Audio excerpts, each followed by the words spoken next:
Hello, everybody, and welcome to today's Get Unstuck series with myself, Sarah Archer. I am a career and leadership coach, and I work with female leaders to help you have career success on your terms so you can do it without selling out or burning out. And I started the Get Unstuck series to give you 15 minutes every week to think about your career, covering a whole variety of different topics to get you inspired, motivated, give you practical tips to help you move forward in your career, whether you're feeling stuck or not. So welcome if you are here. And obviously, it'd be really nice if you are watching that you just say hello, let me know that you're here. And obviously, if you've got questions, I love being interrupted with questions. So if you've got a question about today's topic, then do pop it into the comments and we'll answer it while we're talking. Or if you're watching on replay, just tag me into the question and I'll come back and answer it for you. So I'm live here on LinkedIn and here in my Facebook group, the Love What You Do Lounge, and also on my YouTube channel. So there's usually somewhere you can find me. All the lives are recorded as well. So if there's something you want to watch that you've missed, or you want to watch something again, they're all available to watch later as well. So today's topic is about how to have a career conversation with your boss, which is something that people perhaps don't think about doing a lot. And so what I thought I'd do is talk about the benefits of it, and also just a sort of bit of a process that you can follow if you're thinking about having a career conversation with your boss. So if you are here with me live, let me know. Is this something you've done? Have you had a specific career conversation with your boss? Is it something you're thinking about doing, and maybe you're a little bit apprehensive about? So let me know if it's something that's on your agenda. But let's just think about what is a career conversation. So it's definitely something that's separate to appraisal and performance review. It's separate to your kind of one-to-one catch-ups. It's separate to your kind of supervision sessions. So it is a dedicated conversation to talk about your career. And I would recommend that you're kind of having these career conversations 2 or even 3 times a year, and that they are separate to all those other types of meetings that you have. And they are opportunities to think about where you are in your career and where you want to go, and to engage your boss, and through him or her, the organization, in supporting your career aspirations and helping you achieve them.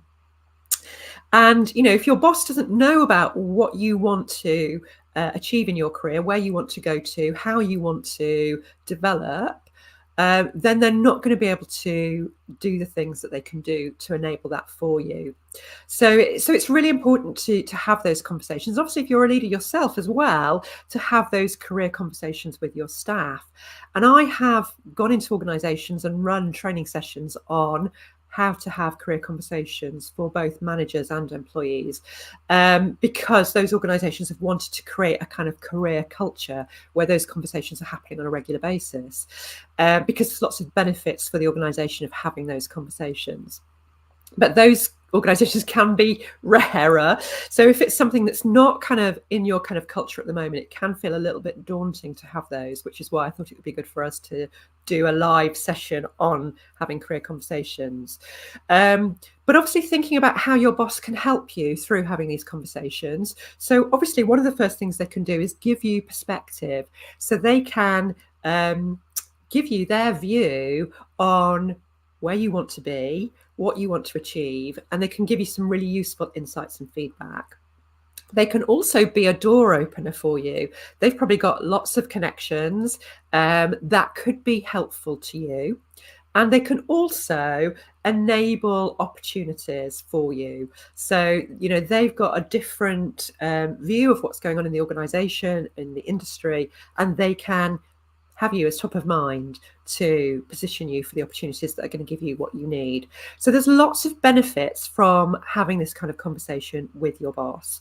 And it's useful also to think about, well, How's it helping the business for me to have a conversation about me?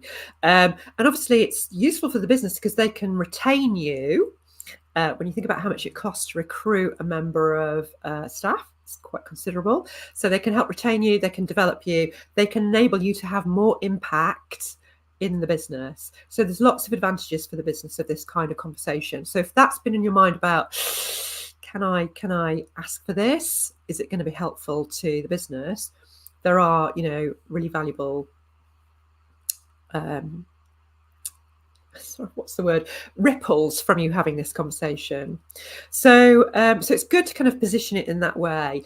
But what I would say is, this is about you driving this and being proactive. As I say to all my clients, no one's going to be as interested in your career as you are.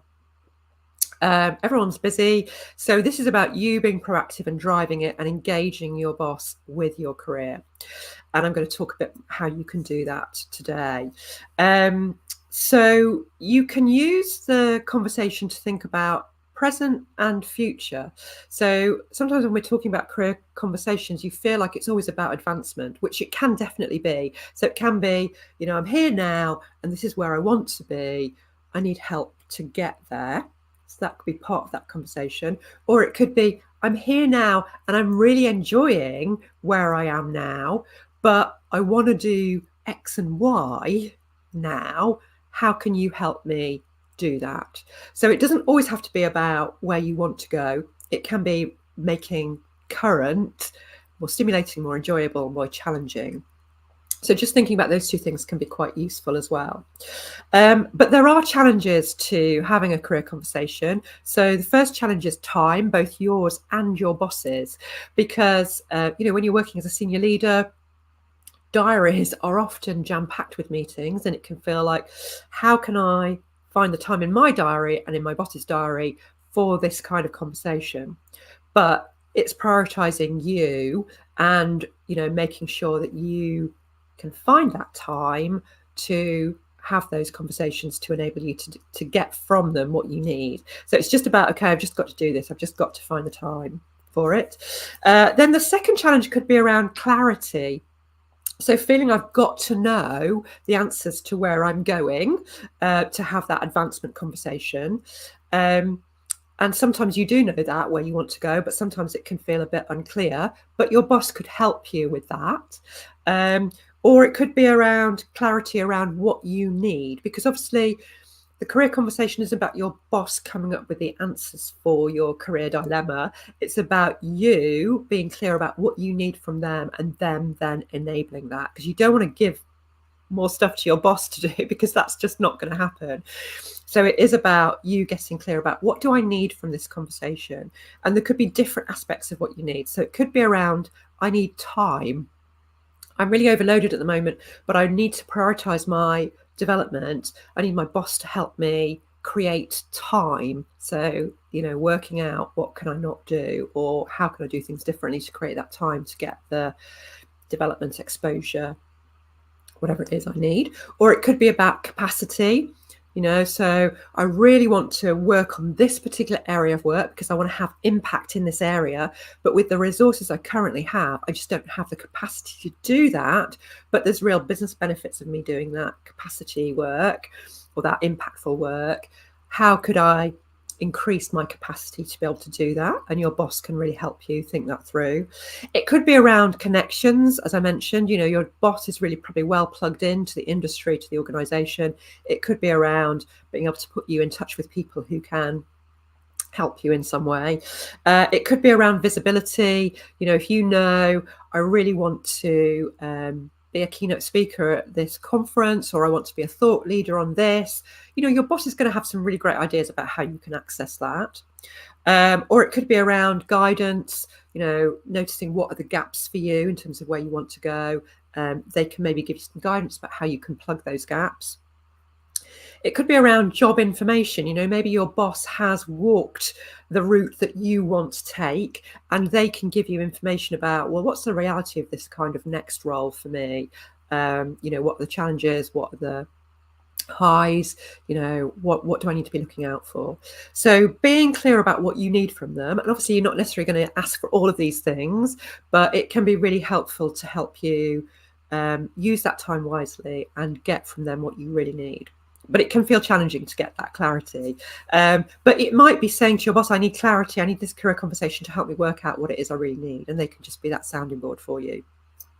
And then there could be a challenge around taking action. I'm going to have this conversation, but then I'm going to have to take action, and I just don't have the time to do that.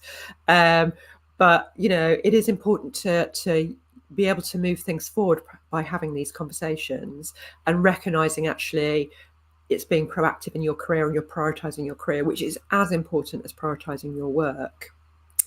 So noticing the challenges, but still deciding, yes, this is something I really want to do. It's going to be really valuable to me to have this career conversation. Let's think about then how you make it happen and how you utilize that time really well. So the first thing I would say to you is prepare. So, getting clear, am I talking to my boss about future? Am I talking to them about present? And thinking about what you need and what you want, but not feeling like you've got to have all the answers. But certainly you're not just going to go into that conversation unprepared, because that's going to be a bit of a waste of time for you and for your boss. Okay, then you want to establish this dedicated meeting, so you want to be clear that you want to talk to your boss about your career, that it is a career conversation. So they're not going to have any surprises. They're not going to think they're going to be talking to you about, the project you're running at the moment or whatever. They know that you want to have a career conversation with them. And then obviously in the actual meeting, you want to start on a positive note, because imagine if one of your direct reports books in a career conversation with you, you might be thinking, oh God, are they going to resign? Are they going to be asking for a pay rise? You're going to be maybe anticipating, excuse me, the worst. So you want to kind of open that conversation on a positive note and sort of setting the scene, reassuring them maybe that you're not going to be leaving, you're really committed to your current role, to the organization, but you will value their insight into your career. So you're just kind of setting the scene for them. They're not going to have to be on their guard because they think you're going to want a pay rise or a negotiation around the fact you might be leaving. You might want to then discuss your journey so far. You might want to remind them of what you've done already, where you are in your career. It depends perhaps what your relationship is like, how distant they are from your previous career, or how long ago it was that you were interviewed by them. But you might want to remind them about your journey so far. And then you probably want to outline what your vision of success looks like, whether that's kind of advancement in terms of where you want to move to, and your timescale for that, or whether it's about kind of your current needs to make your current career even better, your current job more fulfilling. And then you might want to ask them for some feedback around what do they see as maybe some gaps for you, or some things that you could do more of, things you could do less of. Those kind of conversations, getting some really useful feedback on your career. Remember, it's not a performance review. You're not asking them for performance feedback. You're asking them for feedback around your career aspirations, because you're wanting their guidance in terms of your career. And then maybe it's doing some exploration about what are their ideas, what are their thoughts about how you could approach this. Because you might have come up with some ideas about what you want them to help you with, but they might have other perspectives as well, which are going to be really useful. And then you want to agree a plan. So if you're asking them you want them to look out for opportunities for you to engage more with the C-suite, or maybe you're asking them to look out for opportunities for you to speak on behalf of your department, or in your industry, or whatever it is you've identified you'd really like their support on. You're going to agree those things with them, and then you're going to book in the next meeting, because you want to have these career conversations on a regular-ish basis. So it might be around saying, I found this really valuable. Can I book in another career conversation with you in 6 months? thinking about, what time frame is going to work for you. But getting that in the diary, again, is going to help you stay focused. I've had this conversation. I need to, move progress forward. So in 6 months, I'm not having the same conversation with them. And also they're then again committing to supporting you within your career aspirations. And then you might want to, after the meeting, do a follow-up. So, just confirming what you've agreed or summarising the conversation, which would be helpful for you, but also for them to know, what you're looking for from them. Again, you're going to be a senior manager yourself, so thinking about what's helpful to you if you've had that conversation with your direct report. Is it really helpful to know point by point, or just kind of overview, what's going to be most useful? And again, you can also think about, in terms of preparing for that meeting, what your boss is like in terms of how they communicate, how they take in information. Are they really big picture and less granular? Are they quite granular about stuff? So thinking about how to get the best out of that conversation. Is it better to kind of do the big picture with them, and then you do the kind of the more detail and get them just to agree to it? Or are they good at coming up with solutions and generating ideas? Or, are they somebody who likes preparation in advance? Do you need to send them a bit of an agenda about what you want to talk through with them? So just being really strategic about how you're going to get the best out of this time with them is going to mean that you're going to meet what you need from it, but also they're going to find it a useful experience, and they're going to be open to having another career conversation with you. And the final point to say really is, if you feel like you don't have this kind of relationship with your boss, that you could have this type of conversation, because let's face it, sometimes our relationship with our line manager can be challenging. So I would say, if that's something you don't feel you can do with your current boss, then it's looking for somebody else that you could have this career conversation with. So that might be somebody else in the organization that you have a good relationship with. It could be a previous boss who you just really, really value their insights in. It could be that you have a mentor that you could have this kind of conversation with, or it could be that you feel actually maybe a career coach would be somebody that I would need to have this conversation with, because I don't have access to it internally or externally. But knowing that actually there's a lot of value you can get from having other people's perspective around where you want to take your career, or how you want to make your current role more fulfilling, more stretching, is very valuable. So I hope you found that useful. I hope you felt inspired to have a career conversation, and I would obviously love to know from you if you do from this live go on and book some time with your boss and follow that kind of looseish structure around having a career conversation. I'd love to know how you got on. So have a great rest of the week. I am back next week, next Wednesday, with another live on a career topic. And obviously, if you've got topics you're interested in that you'd like me to do a live on, I'm very open to that. So just send me a message and I will do a live on your topic. I haven't decided quite yet what the next topic is going to be, but I will be advertising it tomorrow. So if it's something that resonates with you, then please do join me. And I look forward to connecting with you at some point. So take care, enjoy your Wednesday, and I will catch up with you soon.